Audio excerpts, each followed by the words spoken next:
Hey, it's Les McDonald again with my barbecue beer show, and today I'm going to show you how to dry brine a turkey. Now, there's a lot of debate on the forums in all the smoking communities about whether dry brine or wet brine is better. Honestly, there's only one way to go. It's dry brining. I've been dry brining for about 2 years now. I used to wet brine. The results are so amazing with dry brining. Anyways, I'm going to show you how to do that. First, I'm going to have a sip of my beer. This is a beer barbecue show after all. This is the Paradise Lager from Grove Brewing right here in Kingsville, Ontario. Grove Brewing makes great craft beer. They've also got great food in the restaurant. You know, when you buy craft beer, you're not just buying beer, but you're supporting a small business, probably someone's family. And you know what? It's just better beer. Yeah, it is. So, enough about beer. Let's go inside and dry brine that turkey. Right now I'm about to brine my turkey, and a lot of people, you know, there's a debate over wet brining and dry brining, but I always dry brine my turkey. I get a great result. I think it's even better than wet brining, and I'm just going to show you how to do it. So, and my son Grayson's just sitting here. He's going to just watch and help out. All right. So, some of the ingredients you're going to need. First of all, your turkey. We've got a turkey here that is about 8.5 kilograms, or about 19 pounds. What do you mean giant? It's a giant turkey, according to Grayson. So, kosher salt, next big ingredient. I like to have, my second most important ingredient is garlic powder, celery salt, because it's turkey and Thanksgiving. We're going to have some thyme and some rosemary, a bit of minced onion, and paprika, which I put in almost everything I smoke. It's just a magic spice to go with the smoke. So first of all, we're going to make our dry brine. So we're going to take, for this turkey, we're probably going to do, I'd probably say we're going to do about a cup of kosher salt.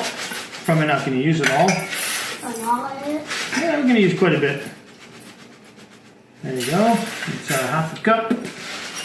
You know, kosher salt, the thing I like about it is it's extremely inexpensive, and it's a really great salt for dry brining. So we've got about a cup in there now, and then we're pretty much just going to do about a tablespoon of everything. I don't know if your powdered garlic does this, but we got a bit of humidity here, so it tends to get a bit clumpy. Anyways, a teaspoon of that.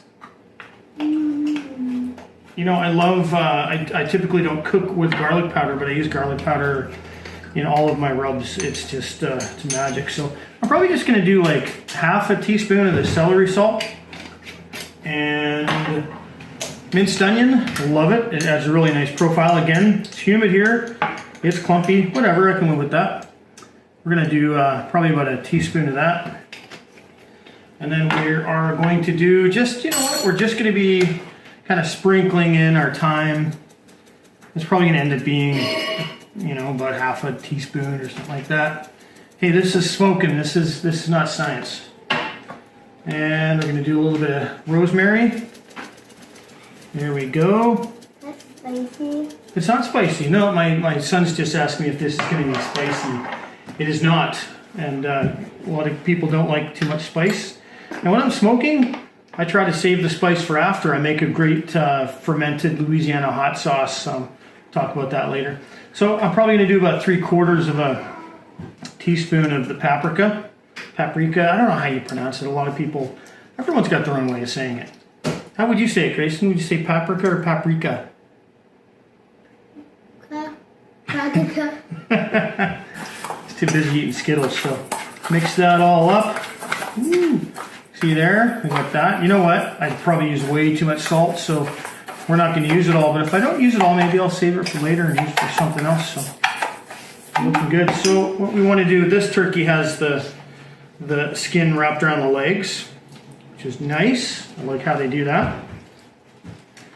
This turkey might be a little bit frozen. Let's reach inside and we'll pull out any giblets or, well, there's a neck in there. We'll get that out. Yep. Hello, neck. You want the neck? No? Okay, so we're looking good. There aren't any giblets inside, which is just fine. So what I'd like to do is, Grayson, can you not be on the counter, please? Looking. It is Thanksgiving. It's a family holiday. You're looking? Come down here and look. Okay. So apparently my son is very interested. So what you can do is get your hand under the skin here, and you want to separate the skin off the breast. Okay? You want to get right in there. Let's go back and forth. You know what? If you want, you can wear rubber gloves. I do sometimes. You can feel that membrane coming apart in there, but this is a really important part of this brine. So. Looking in the There you go. And we're doing this because we want the salt. What the salt's going to do is the salt is going to draw moisture up out of the meat, the breast meat, and the meat all around, and then it's going to dissolve, and then the meat is going to reabsorb all that moisture, and it's going to keep it, which is why a dry brined turkey is so moist after you cook it. I'm going to show you that. So you can see here that I've got the skin all up nice. This is going to be good because after it's dry brined for 2 days or longer, could be 3 days, we're actually going to put some butter with some herbs and seasoning in here as well. So what you can do is take a teaspoon, put a little bit in there. Yummy. And you just want to rub that brine all through there.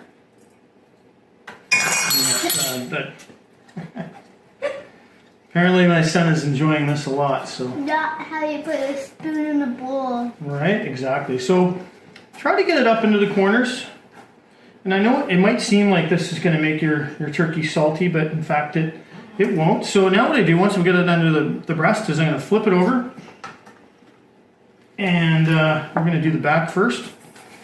And then flip it back over again. And just pat that all over. You don't have to go crazy on it, but the whole idea of this is that this is going to, you know, draw up the moisture and reabsorb it. So you don't have to worry about this being too salty.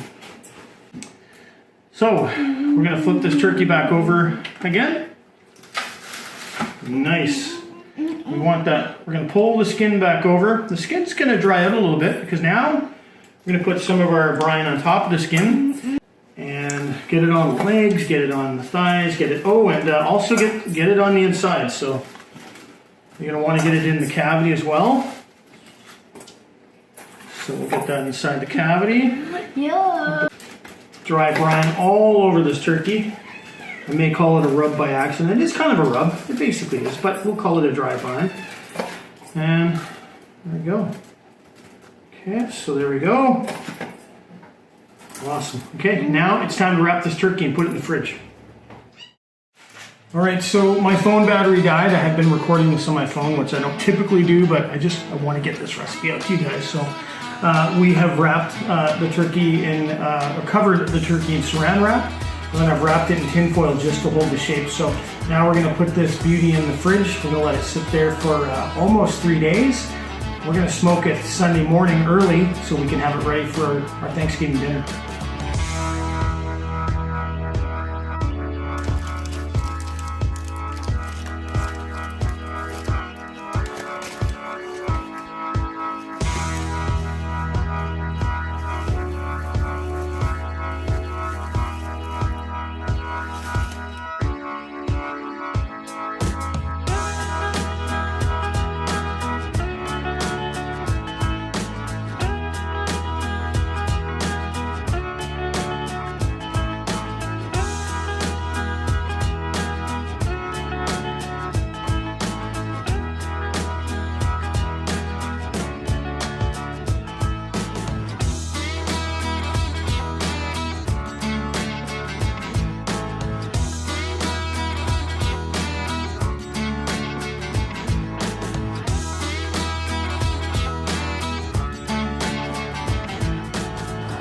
Well, I didn't have my camera out for the carving of the turkey. We had family over for Thanksgiving, and it was one of the best, most moist turkeys I've ever made.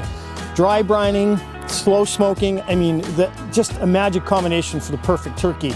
My in-laws came over. My father-in-law considers himself a connoisseur of turkey, and he said it was the best turkey he's ever had, so I really appreciated that comment. So, hey, thanks for watching another episode of my beer and barbecue show. I really appreciate it. If you get time, hit the like button. Make sure you subscribe so you keep up to date to all the new videos that come out on my lifestyle channel. And please, by all means, share this video. And remember, if it doesn't have smoke, it ain't barbecue.